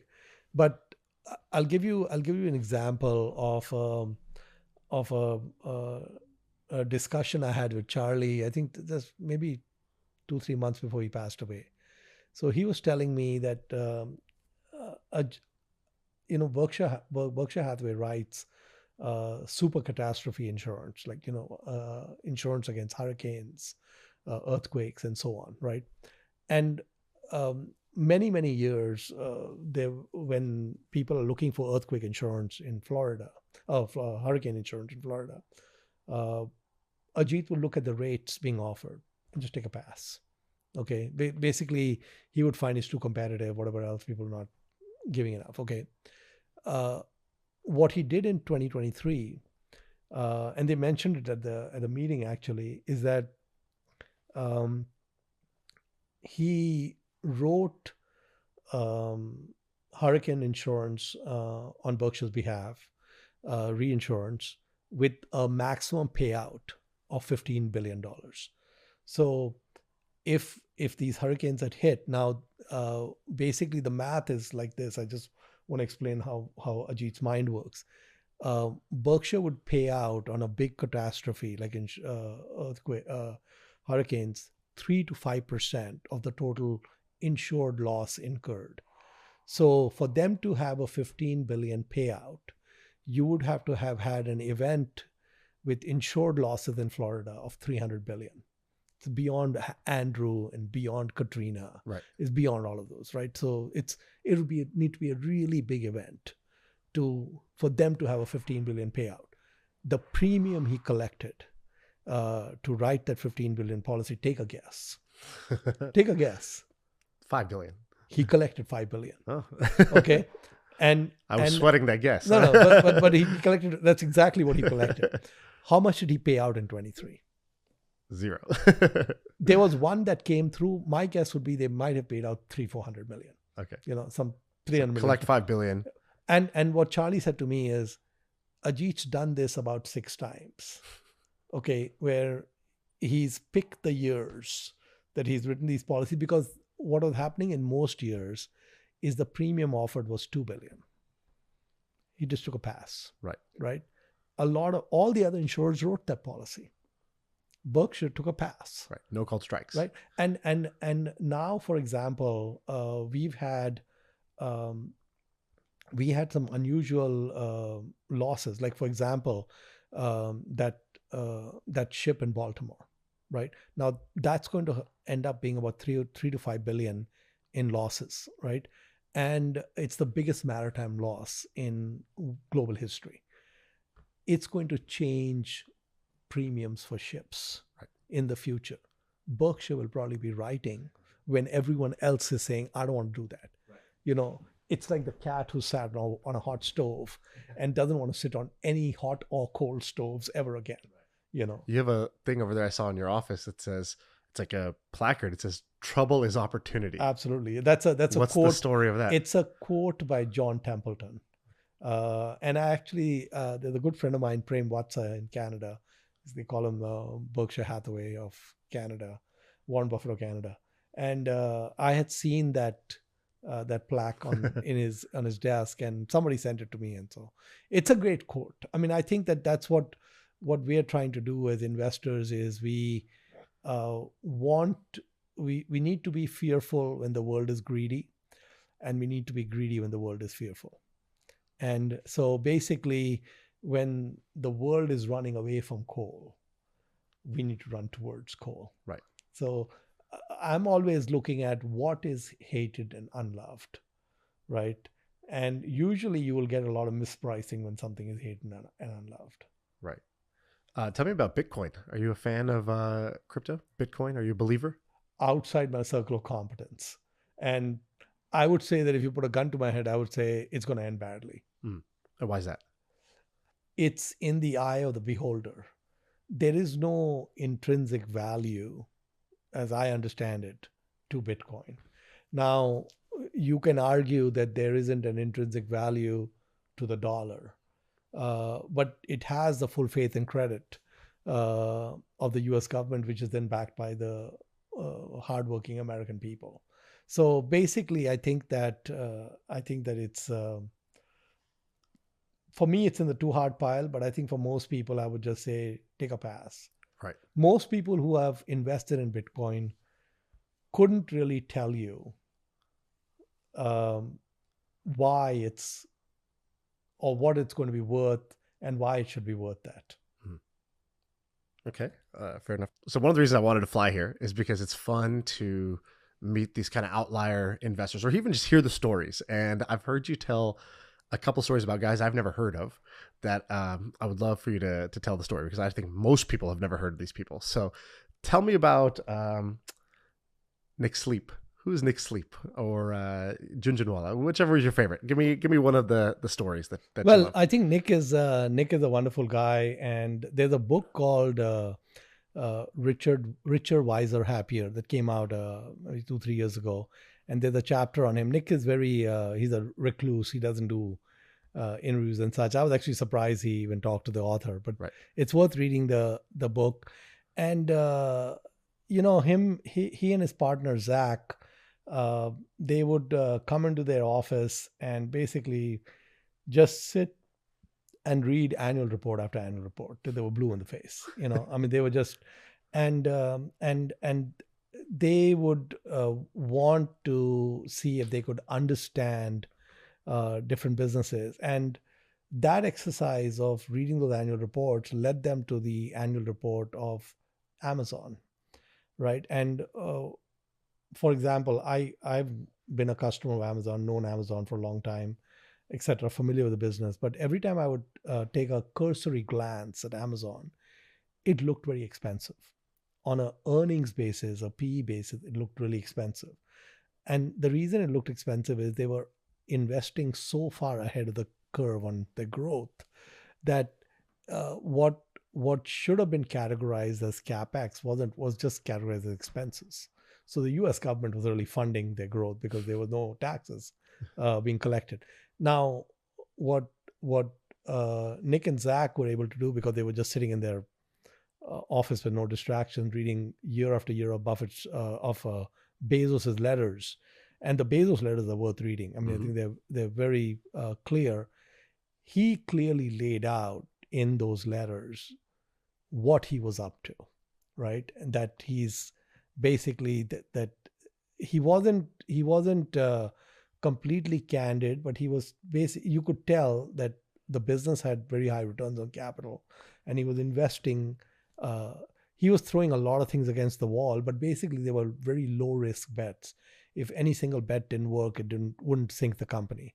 And so, for example, one of the bets they made was AWS, right, which became a huge, and they didn't know it was going to become as big as it did. Right. But basically, they also made a bet on Amazon Fire, which didn't work.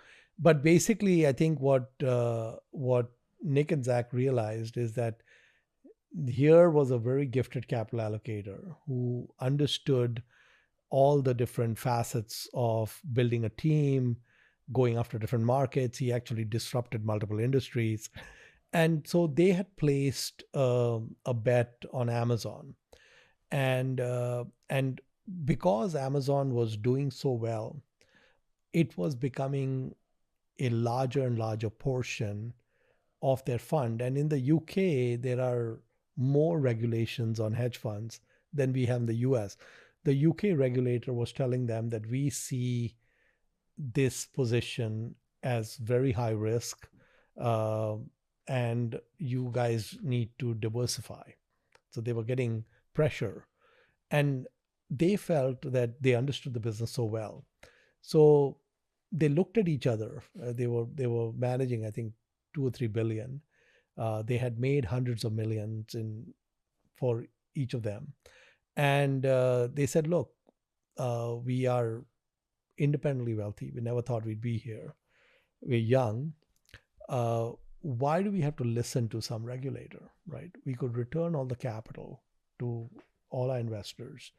And what Nick said is, if I return the capital, I'm going to put everything into 3 stocks. And these are 3 stocks. He owned maybe a dozen stocks, but he was going to go into 3 stocks. The 3 stocks he was going to put 1/3 each into was 1/3 Berkshire, 1/3 Amazon, 1/3 Costco, right?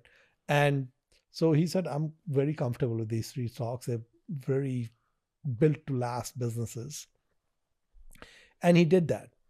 And what happened a few years after they hung up their boots is it's really funny. The Amazon still kept, it's a juggernaut. Right. It still kept going.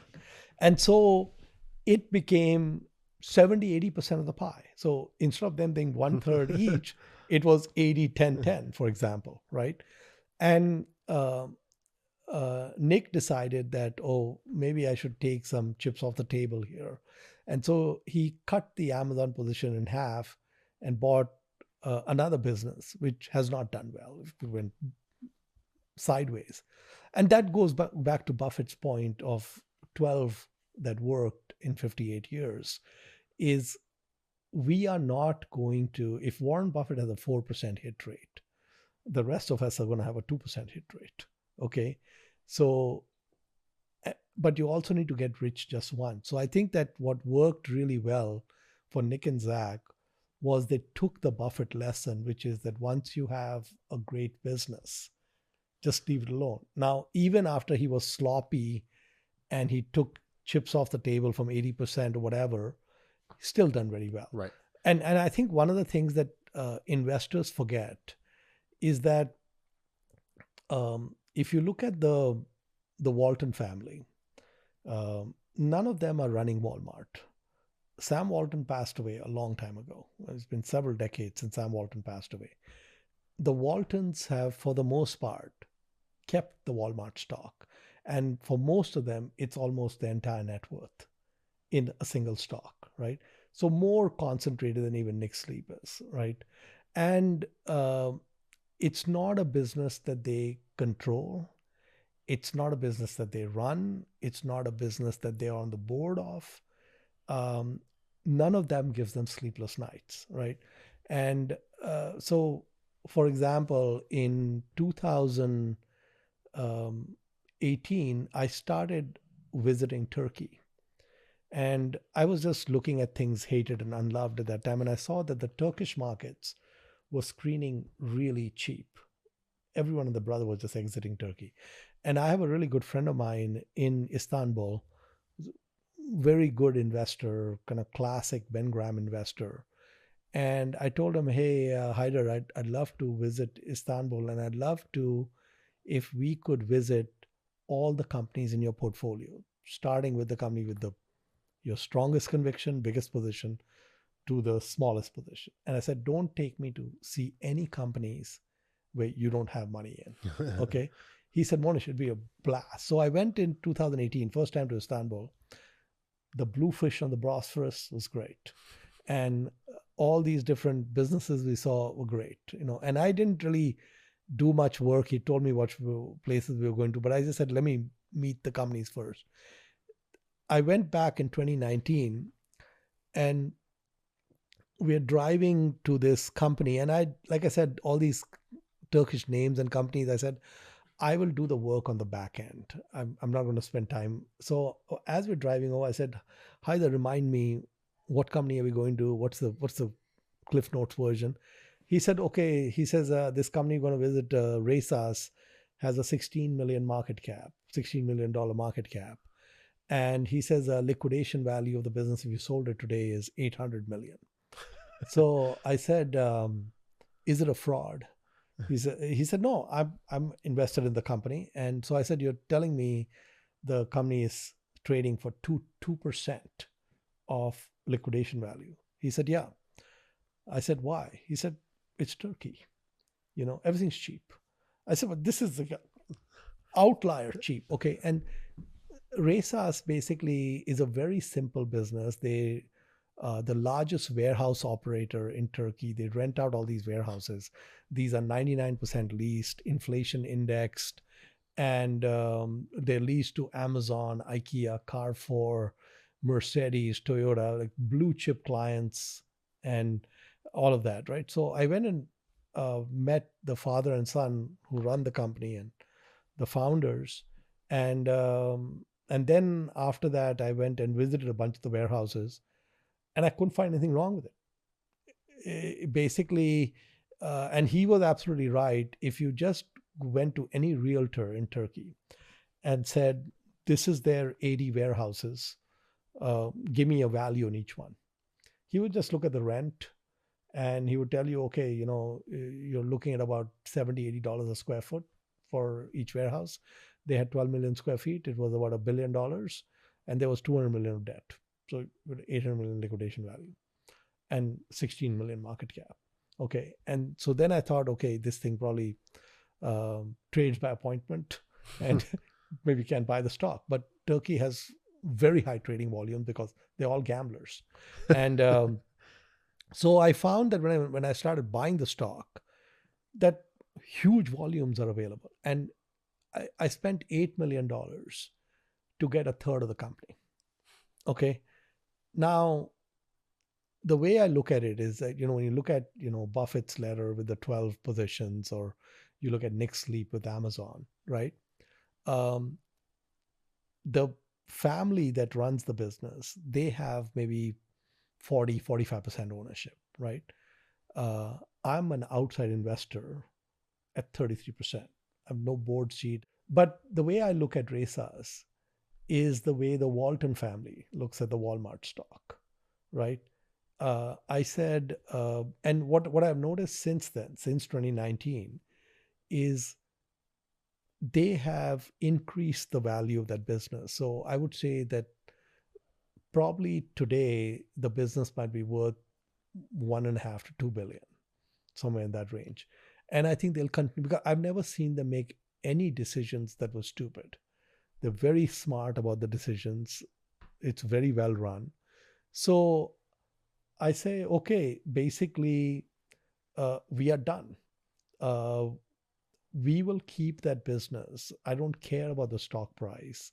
So the 16 million market cap now is about 500 million, in 4 years. And, the Turkish lira, which when we were investing, it was 5 lira to the dollar.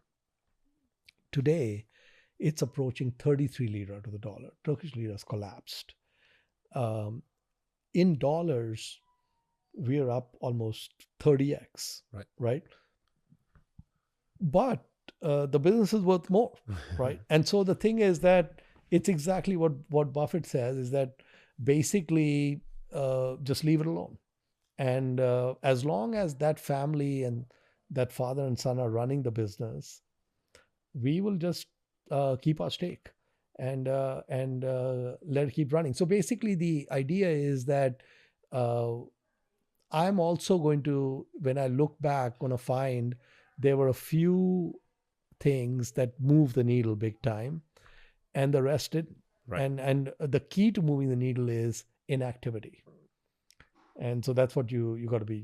You got to be very patient and be very inactive. Right. You talked about Bezos being a capital allocator.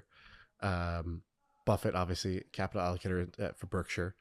And who are the other, I guess, like, if I just throw some names at you or some companies at you, like, I'm curious to hear your take on how well they allocate capital. Because we know how good their brand is or their product is.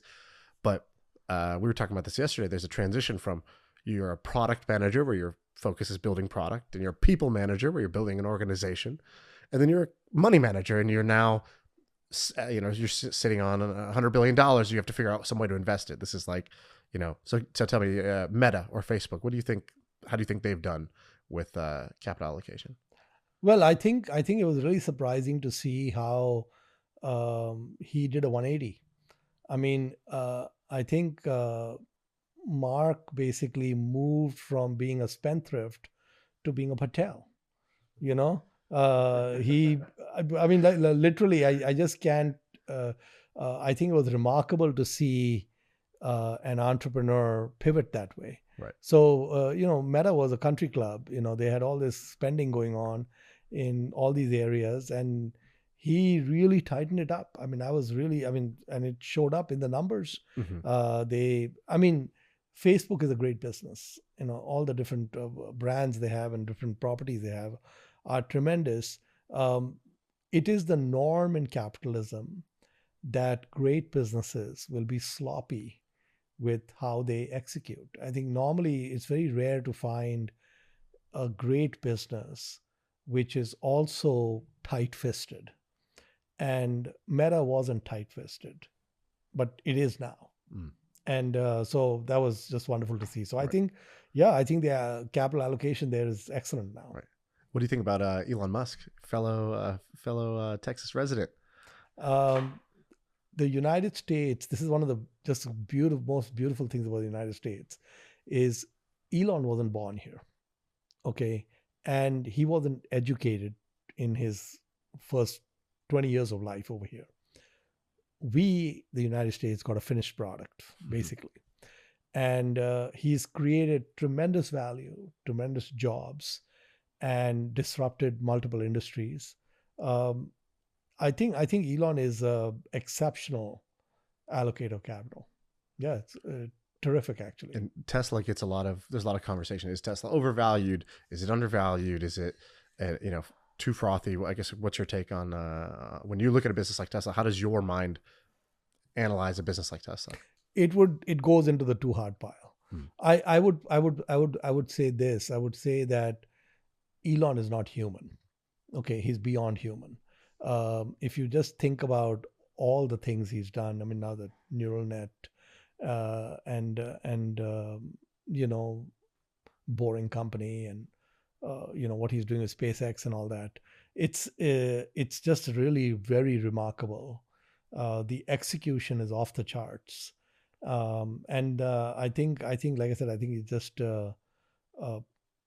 unbelievable in terms of what he's been able to accomplish. So I have a lot of respect. I think Elon understands capital allocation really well, and I think all the businesses that he gets involved in or he founds, they do so well because he gets so much out of the people, which basically means he gets so much out of the capital, right? I mean, his hiring is so good. The teams that he's building are so exceptional that, I mean, when you're hiring a software engineer, there could be an engineer who's worth 10 million a year, and there could be another guy worth 100,000 a year, and he can tell the difference. Right. And so he's that's a great skill to have. Yeah, I love that. We'll end with this. We have Charlie, here, and he passed away, and you were friends with him. What's maybe your favorite story or lesson from Charlie Munger? Yeah, I mean, I obviously I miss Charlie. I think he was one of a kind. I think he was just and I've been thinking last several weeks, several months about so many of the lessons and things. But one of the things Charlie said in one of the last interviews he gave, someone asked him, I think, what would you like on your gravestone? And he said, I tried to be useful. And I think those words, I tried to be useful, encapsulate Charlie really well. If you look at Warren Buffett's tribute to him that he did this year in the letter, Charlie selflessly helped Warren a lot. I mean, without Charlie Munger, there's no Berkshire Hathaway, even though you had a Warren Buffett there. And twice I went to Charlie when I was facing difficult personal situations, nothing related to investing, right? Extremely helpful to me. On point, I just did exactly what he told me to do, and those issues disappeared, right? And so Charlie always was trying to see how can I help the world in all the institutions that he touched. His memorial was at the Harvard Westlake School in California and LA, transformed that institution. He was at the board of the Good Sam's Hospital, transformed the hospital. Berkshire Hathaway transformed. I met so many partners he had in different businesses, always gave them the better deal. And I think in every way possible, I think that was just absolutely correct. He selflessly tried to be useful. And, Charlie, I don't think Charlie believed in God. I don't think he believed in religion, right? And I think he didn't believe in legacy. I think he believed that when we're gone, we're gone. It's ashes and dust, right?